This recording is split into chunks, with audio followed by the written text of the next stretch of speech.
What's up? Welcome back to another poorly edited video by yours truly. Today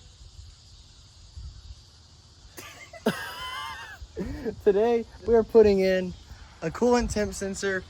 So I have a BP4W in this car for anybody that hasn't watched the last few of my videos. And try to get in the way, or try to get this out of the way. If you see back there, oh boy, right, yeah. Oh shit, oh god. Right there, that little sensor, it needs to plug in to this. And that is not the same as down there. But the one right there is. It's brand new from Mazda. So we gotta go back in the back of this thing and undo that one. And undo that, put that one in. And then we also have to do a coolant temp sending unit or gauge sending unit thing. And I think it goes right where that set screw is, if I'm remembering correctly. So once we get those two things in, theoretically, my temp gauge should work. So since I did the swap, I had to order those last minute. So let's get on to taking this out, putting the new one in, and seeing if my gauge works finally. So you have to take your coil pack off, I just realized. And sadly, I have a bracket. It's a pain in the ass placement. I don't know who the fuck put it there.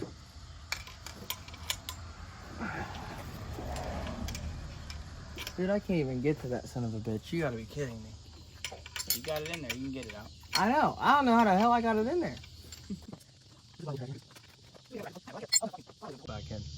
So now, you actually have room to get to said sensor, wherever. Oh, there it is. Oh, fuck. So pro tip, I don't even know if how much coolant's gonna come out once this sensor's off. I guess I'm gonna find out.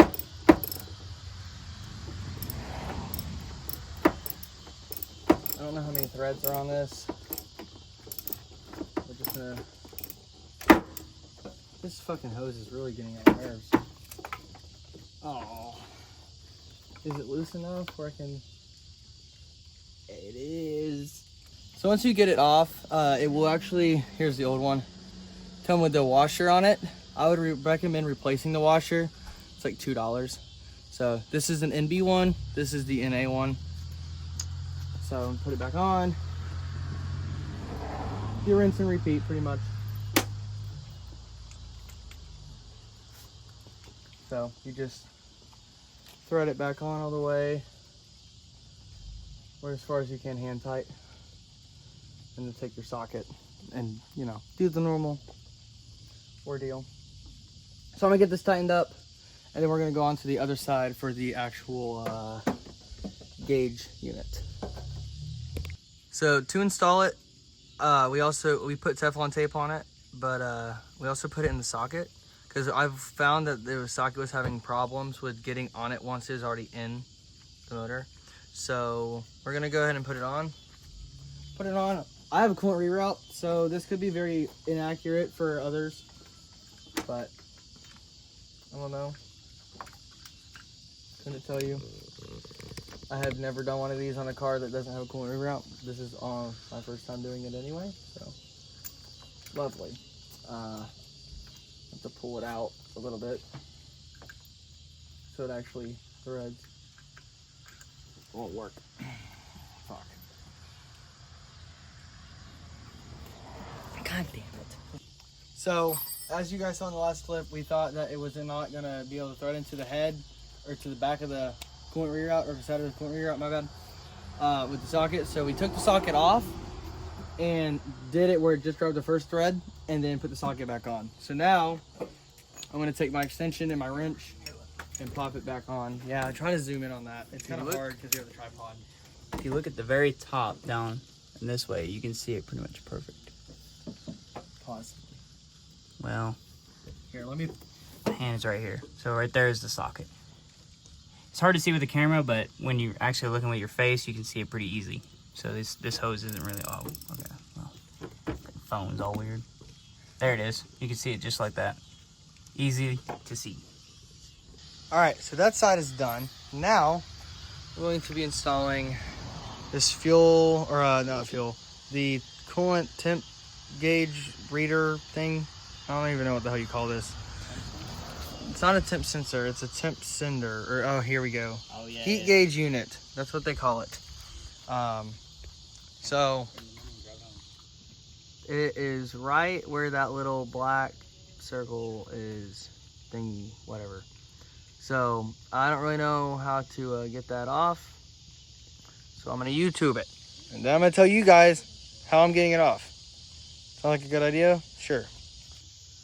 All right, so the size, I have a block off in mind, I think, or something, I don't know. But the size to get it out that I'm using is a, oh, there we go, 3/16. So I don't know what this is. This is a BP4W motor in a NA. I also don't know how much of a pain in the ass this is gonna be to break off. So we're gonna learn today, I guess. Fuck. I already know I'm blocking the whole camera view. God bless. And he just broke it. I didn't break it yet. Yet. That's the key word here, is yet.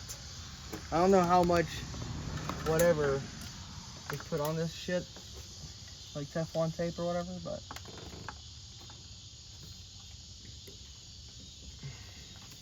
please hold.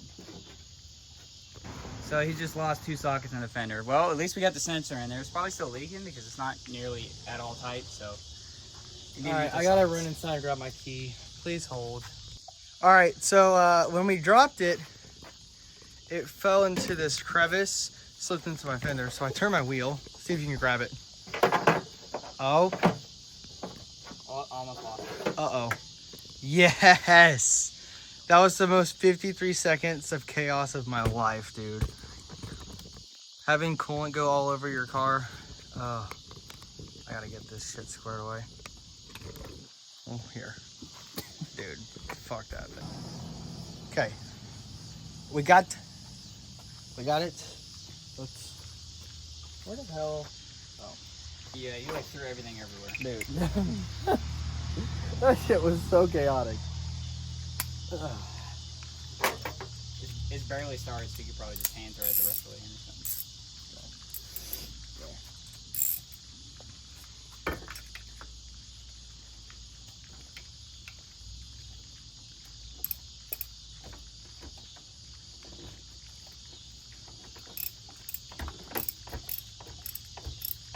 Yeah, this one, besides our mishap of puking coolant everywhere, went way smoother than the coolant temp sensor.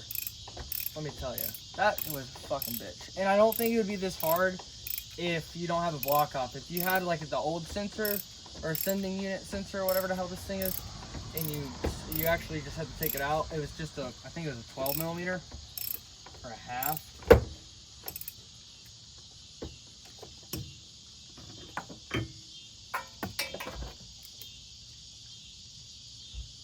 That's so easy to go. God, there's coolant all over the place. Oh my god. I just have coolant on it. That's lovely. It's in. Hey now. Come on. Now. Oh yeah. Yeah, she was leaking alright. Oh, my tire's a little flat. Anyway. So now, I don't even think you'll be able to see really. She is in there. Now we just gotta tighten it, or not tighten it, put the connector on, and then start the car. See if it works. All right, y'all, sorry I got distracted with putting all my tools up and everything, but the sensor works. Very happy about that. So yeah, I finally have an actual temp gauge sensor. It's only been a couple days since the car's been back, but I hope you all enjoyed the video. If you did, give it a thumbs up. Subscribe for more. I'll see you guys next time. Peace.